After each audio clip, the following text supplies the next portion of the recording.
In just 90 seconds, Piers Morgan went from smug to speechless. The speechless on Jasmine Crockett made history. The studio lights blazed against polished glass desks and towering screens. The kind of stage where egos clash and reputations are made or broken in real time. Piers leaned back in his chair, that trademark smirk plastered across his face, the one viewers had come to know as his armor. He was relaxed, almost cocky, as if he'd already written the script for how this conversation would go. Prod, interrupt, and push until his guest stumbled, just as he had done countless times before. But Jasmine Crockett wasn't the kind of guest who stumbled.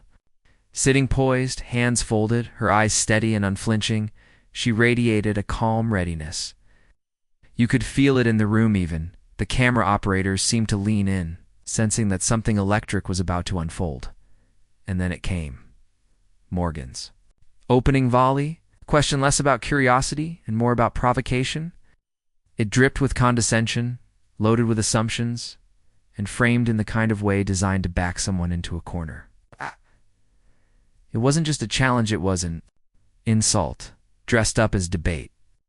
The audience, both in studio and at home, knew the move well. This was classic Piers. Poke the bear, then sit back to enjoy the chaos. But Crockett wasn't rattled, not even close. As Morgan leaned forward, expecting a flustered reaction, she remained still, her silence more powerful than any outburst. The pause stretched just long enough to shift the energy in the room. Viewers could sense it. Something different was about to happen. And then, with measured precision, she began. No raised voice, no frantic defense, just clarity, sharp as a blade. Every word cut through Morgan's smugness like glass shattering in slow motion. His eyebrows twitched, his grin faltered. And suddenly the man who prided himself on control seemed to be losing his grip. The audience gasped. Some laughed. Others applauded, but all leaned closer to their screens. They knew they were watching a moment that would be replayed, dissected, remembered. What Crockett said next didn't just silence Morgan, it left millions replaying the clip on loop, wondering how one exchange could turn a titan of talk into a statue of shock, asterisk for years. Piers Morgan has built his reputation on a single weapon: domination, he interrupts. He bulldozes. He corners his guests until they trip over their own words. It's his calling card, one that makes headlines, fuels viral clips, and cements his brand as the smug provocateur who always gets the last word. For some, it's entertainment.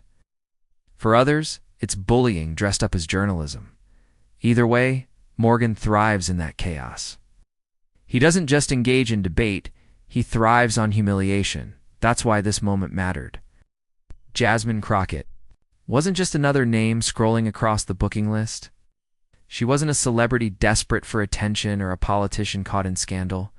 She was something far more dangerous to Morgan's formula: a rising voice with substance, composure, and a record of dismantling arrogance with nothing more than facts and calm precision. In Congress, she'd already made waves. Colleagues admired her sharp questioning, her ability to cut through the noise, and her refusal to be intimidated by bluster. To her supporters, she symbolized a new generation of leadership, one that blended intellect with authenticity, fire with restraint. That combination made her both magnetic and untouchable. To Morgan, though, she was an opportunity, a chance to show he could rattle even the most unflappable voices in American politics. But the clash that followed was never just about two people sitting under hot studio lights. It was about something bigger, something viewers felt deep in their gut. It was about how power is wielded in public spaces, about whether arrogance and volume should outweigh dignity and truth. It was about the spectacle of media figures who use intimidation as sport versus leaders who carry themselves with the integrity in the face of it. The stakes weren't Crockett's reputation. She had little to lose and everything to prove. Stakes were Morgan's brand. Could he maintain his image as the master of verbal takedowns? Or would this encounter expose the weakness in his playbook? Viewers tuned in expecting the same old show: Morgan smirking, a guest scrambling, and an inevitable headline the next morning declaring another Piers victory. But what they got was something else entirely. The dynamic began to shift almost instantly. Instead of shrinking under pressure, Crockett seemed to grow taller, her voice steady, her patience deliberate. Each second she held her ground chipped. Away at the persona Morgan had so carefully cultivated, it became clear, even in those opening moments, that this wasn't going to be one of Morgan's routine takedowns. It was going to be something far rarer, a reversal, turning of tables so complete that by the end, people wouldn't be talking about Morgan's question, they would be replaying Crockett's answer. This was more than a clash of personalities. It was a cultural moment in miniature. Arrogance versus composure, performance versus principle, bullying versus truth. And for once, the outcome wasn't going to favor the loudest voice in the room. Viewers tuned in, expecting another Morgan takedown. They had no idea the tables were about to turn. Asterisk, to understand the magnitude of what unfolded between Jasmine Crockett and Piers Morgan, you first have to understand the man himself. Piers Morgan is not merely a broadcaster. He's an institution of bombast, a figure who has spent decades perfecting the art of provocation. He rose to prominence not on the strength of measured analysis or quiet reflection, but on volume, swagger, and an almost gleeful disdain for those who dared to challenge him. His career began in the world of tabloids, where sensationalism is not just a tool, but a survival strategy. As editor of the Daily Mirror, Morgan thrived on headlines that shocked, provoked, and divided. Subtlety was never the goal. Outrage was the currency. And Morgan knew how to spend it lavishly. Scandals followed as paper was embroiled in controversies from faked photos to dubious journalistic tactics. Yet each time, Morgan emerged, not humbled but emboldened, wearing notoriety as if it were a badge of honor. That brashness carried over when he transitioned from tabloids to television. Whether sitting across from celebrities on Piers Morgan's life stories or grilling politicians on primetime programs, Morgan wielded interruption like a weapon. Guests often walked away dazed, some furious, some humiliated. For Morgan, that was the point. He wasn't chasing understanding, he was chasing dominance. But here's the contradiction at the heart of Morgan's persona. He styles himself as a defender of free speech, champion of open debate, the man willing to say what others are too afraid to voice. And yet, in practice, his version of free speech often means drowning out opposing views with a barrage of smug interruptions. He lionizes the principle of open conversation while simultaneously ensuring his own voice is always the loudest in the room. To him, freedom of speech is not a dialogue. It's a monologue where he plays both interrogator and judge. Over the years, this formula has served him well. When he sparred with Meghan Markle and Prince Harry, he portrayed himself as the lone truth-teller against royal whiners. When he clashed with athletes or politicians, he painted himself as the brave provocateur standing firm against political correctness. The through line was always the same.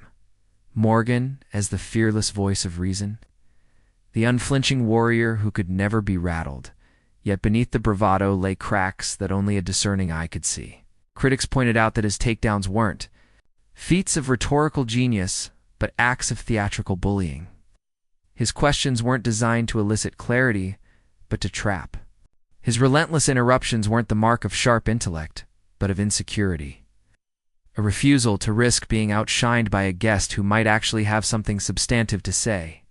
And still, he endured. Because for years the spectacle worked. The clips went viral. The headlines rolled in. Networks loved the ratings. Morgan kept the smirk, the lean-back posture, the air of a man too clever to be cornered. He convinced millions that he was untouchable. It's the master of live confrontation.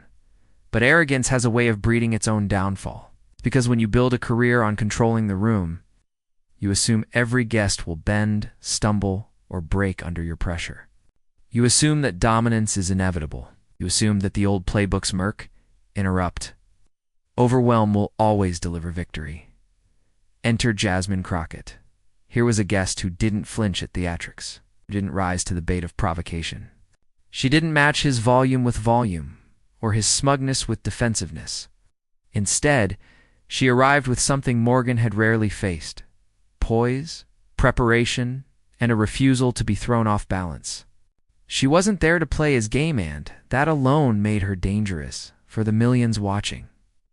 The stage was set like a classic confrontation between arrogance and integrity. On one side sat Piers Morgan, the seasoned showman, grinning with the confidence of a man certain he could bulldoze yet another opponent. On the other sat Jasmine Crockett, calm and unyielding, exuding the quiet power of someone who knew she didn't have to win the spectacle. She only had to tell the truth, and it was in that contrast that the stakes sharpened. Morgan represented not just himself, but a whole tradition of media bullying, louder, faster, sharper, always cutting off before the point could land. Crockett embodied something more resonant: dignity in the face of arrogance, strength rooted in composure, truth delivered without theatrics. This was not just another guest in Piers Morgan's chair. This was the reckoning he had never expected. The moment his contradictions, his claim to cherish debate while crushing it under his interruptions, would be laid bare. But against Crockett, Morgan's old playbook suddenly collapsed asterisks to appreciate why Jasmine. Crockett's confrontation with Piers Morgan resonated so powerfully you have to know where she comes from. Hers is not the story of someone groomed for politics in ivory towers, nor the tale of privilege greased by generational wealth. Crockett's path was carved the hard way through grit, perseverance, and an unshakable sense of duty to those whose voices are too often ignored. Born into a working-class family, Jasmine Crockett grew up in a world where opportunity had to be fought for. Nothing was handed to her. Her family's struggles were not abstract. They were lived realities of bills that didn't stretch far enough, neighborhoods overlooked by power, of seeing firsthand how inequality wasn't just a political talking point but a daily burden. Those experiences left a mark. They forged in her a resolve. If the system was broken, someone had to step in and fight to fix it. That resolve carried her to law school. The decision wasn't just about career ambition. It was about equipping herself with the tools to defend those who couldn't defend themselves. Crockett entered the legal field with the sharpness of someone who had seen injustice up close and was determined not to let it stand unchallenged. She took on cases others avoided, fought for clients others dismissed, and earned a reputation as a lawyer who cut through excuses and got to the truth. In a courtroom, she was relentless calm when it mattered, fiery when it counted, always focused on justice over theatrics. It was in law that her reputation for cutting through nonsense began. Judges, colleagues, even opponents noted it. Crockett had little patience for bluster. She wasn't impressed by titles or intimidated by bravado. Arguments either stood on merit or crumbled under her cross-examination. That instinct to see through the fog of rhetoric and hold people accountable would become her defining quality. But Crockett's ambitions were never about the personal victories. The courtroom was a battlefield, yes, but it was only a microcosm of the larger war she wanted to fight. The fight for fairness at the structural level. Politics, she realized, was where those battles had to be waged. And so, she stepped into the political arena. The transition was not easy. Running for office meant opening herself to a new level of scrutiny, criticism, and vitriol. As a black woman in politics, she faced the double bind of gendered and racialized attacks that her opponents rarely had to endure. Every move was dissected, every word twisted, every misstep amplified. At time and again, Crockett absorbed the blows and kept moving forward. Her constituents quickly recognized something rare: authenticity. She didn't hide her roots. She didn't polish away her edges to fit into some sanitized version of a politician. She spoke plainly, directly, and passionately. When asked tough questions, she didn't dodge or dance. She answered. When faced with hostility, she didn't crumble. She fought back, but always with precision. It wasn't anger for its own sake. It was resistance rooted in principle. Through her legal battles, her campaigns, and her legislative work, a theme emerged. Crockett was not afraid of a fight, but she never confused fighting with flailing. She didn't swing wildly. She measured her blows, and when she struck clean.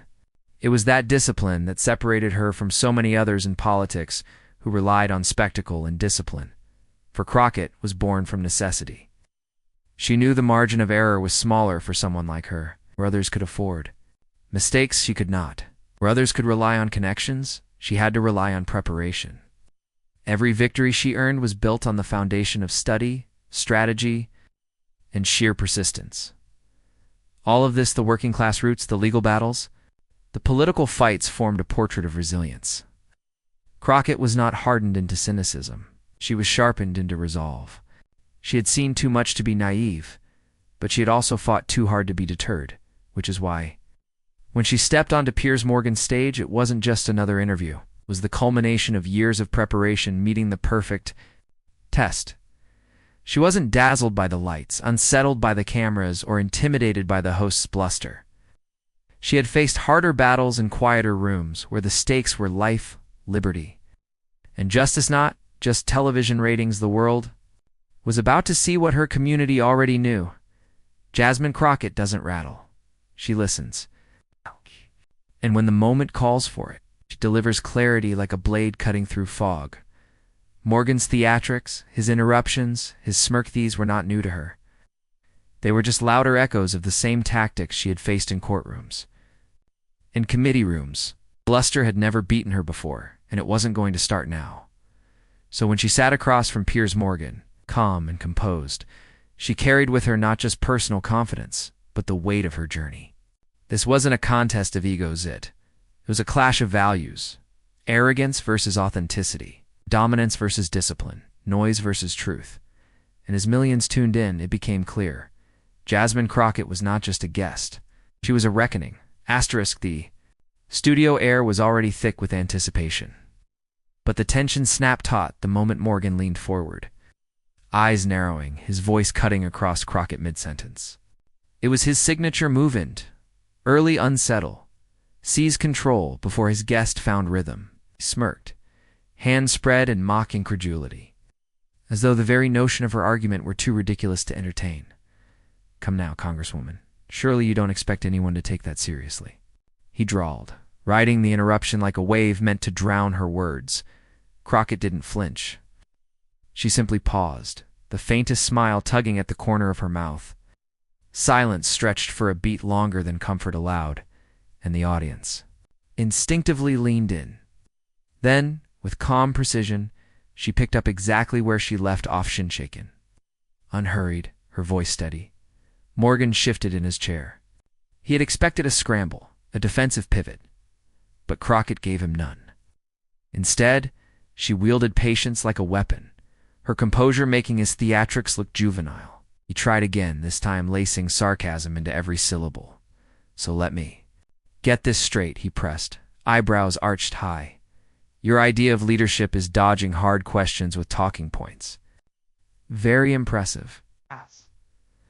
This time, Crockett didn't just brush him aside. She tilted her head, eyes locking on his with a gaze that cut through the sarcasm. "No, Piers," she said evenly, her words carrying the clarity of a courtroom rebuttal. "My idea of leadership is answering the question you're too busy interrupting to actually hear." A ripple of laughter swept through the studio. Morgan's jaw tightened, his smirk twitching into something less controlled. He straightened, his voice rising, his words tumbling faster, sharper, as though volume could reclaim the upper hand. But Crockett remained immovable. The louder he grew, the sharper her responses became, measured, articulate, and devastatingly direct. The contrast was cinematic. Morgan red-faced and agitated, throwing barbs like darts in the dark. Crockett, serene and surgical, turning each one aside with elegance that only deepened the audience's admiration. Every exchange widened the gulf. Every comeback tilted the balance further in her favor. The crowd couldn't contain itself. Bursts of applause, stifled laughter, the kind of visceral energy that television rarely captures, but everyone watching could feel. Even those who had tuned in expecting another Morgan takedown sensed something different unfolding by the midpoint. Morgan was visibly rattled, his rhythm broken, his timing off, his smirk replaced by flashes of irritation he couldn't disguise. Crockett, on the other hand, looked as though she had been preparing for this moment her entire life, not to spar for spectacle, but to expose the emptiness behind his bluster. It was no longer just an interview. It was a duel of presence, and Morgan was losing ground with every passing second. His bluster felt hollow. Her poise. Undeniable. Asterisk. The moment of reckoning came not with a shout, but with a silence so sharp it sliced through the studio lights. For 20 minutes, Piers Morgan had thrown every weapon from his arsenal. Interruptions, sarcasm, theatrics, yet Jasmine Crockett sat unmoved, her composure unbroken. And now, as he revved up for another barrage, she leaned back, folded her hands, and simply waited. That pause was devastating. On television, silence is a void most hosts scramble to fill.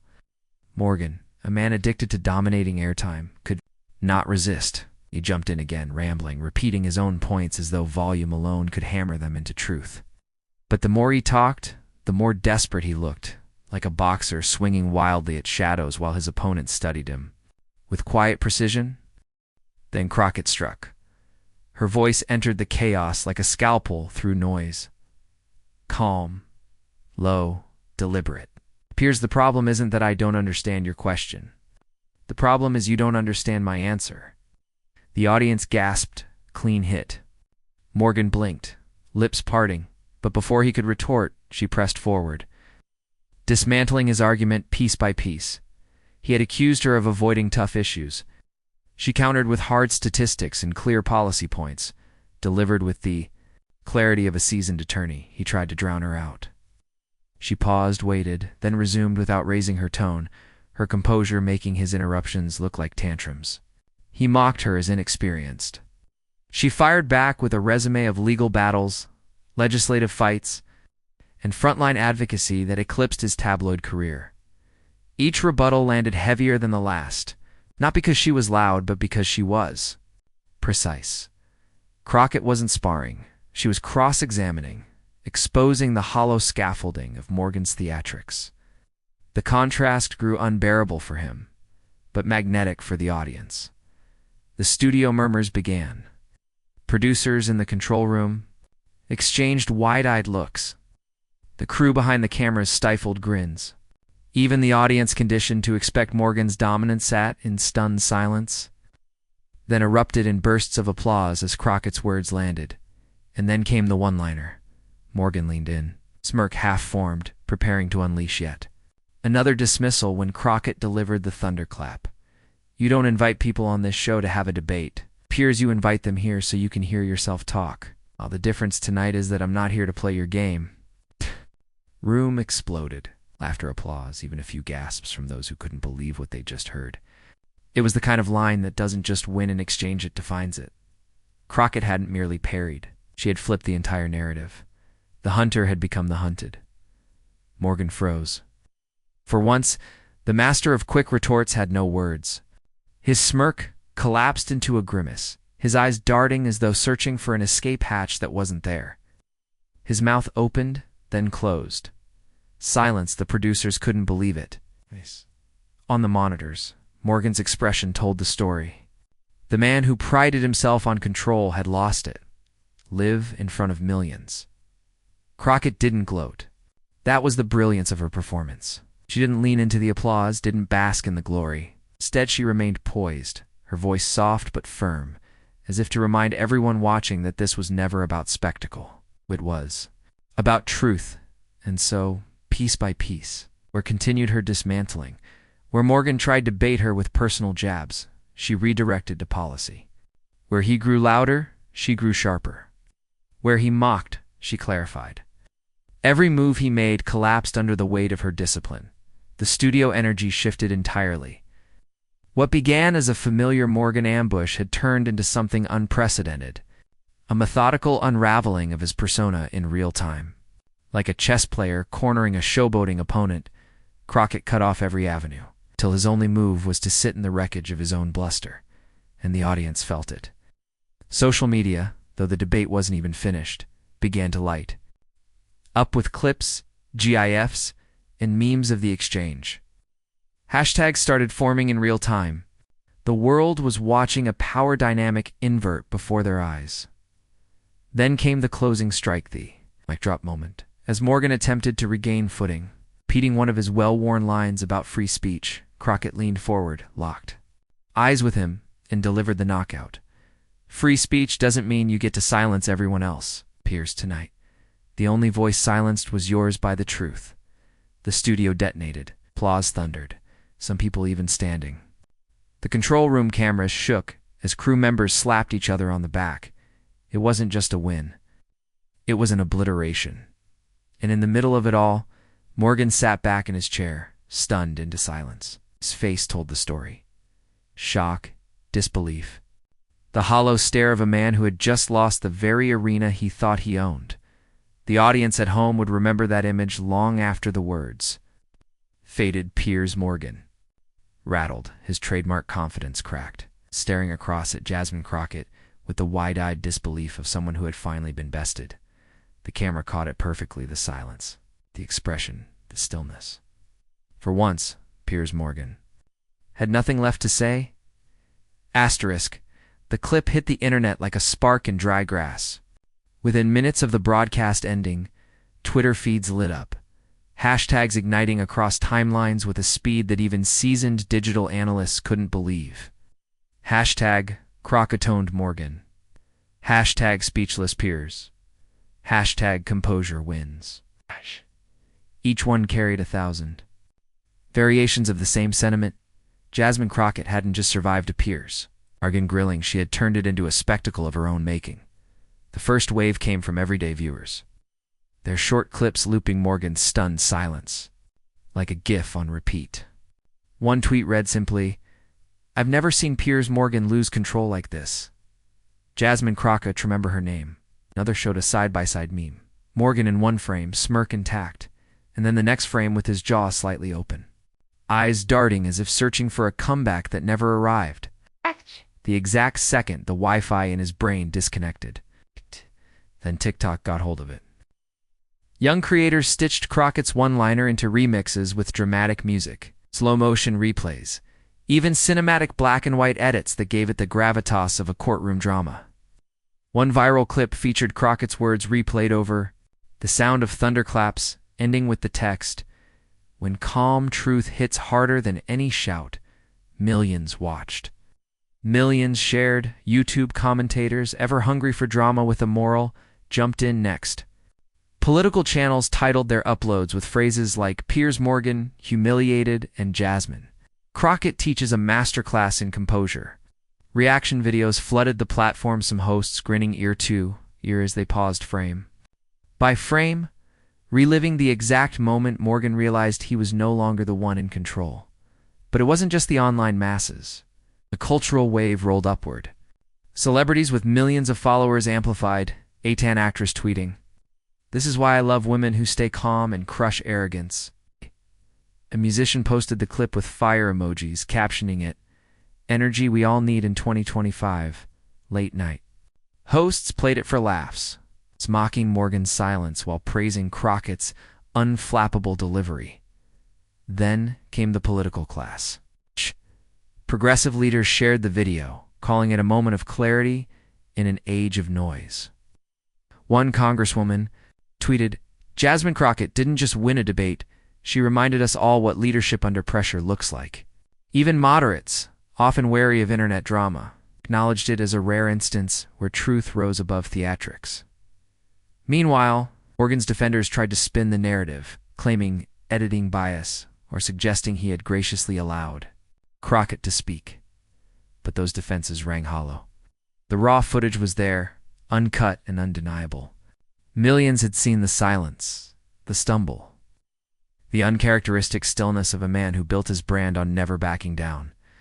Commentators began to frame the moment not as an isolated clash, but as a turning point. Opinion pieces appeared with headlines like, "The day Piers Morgan lost his grip, and why Jasmine Crockett's calm changed the rules of debate TV."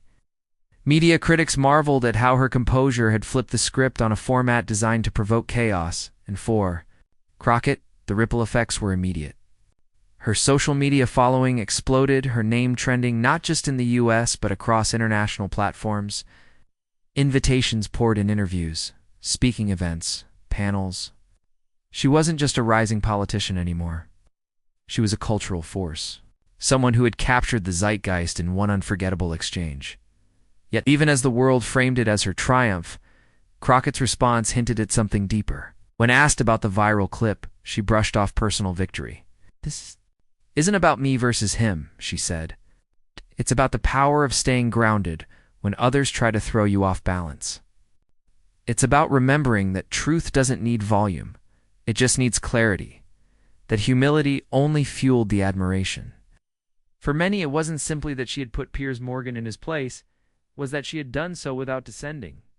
To his level, calm courage had defeated bluster. Integrity had outshone arrogance.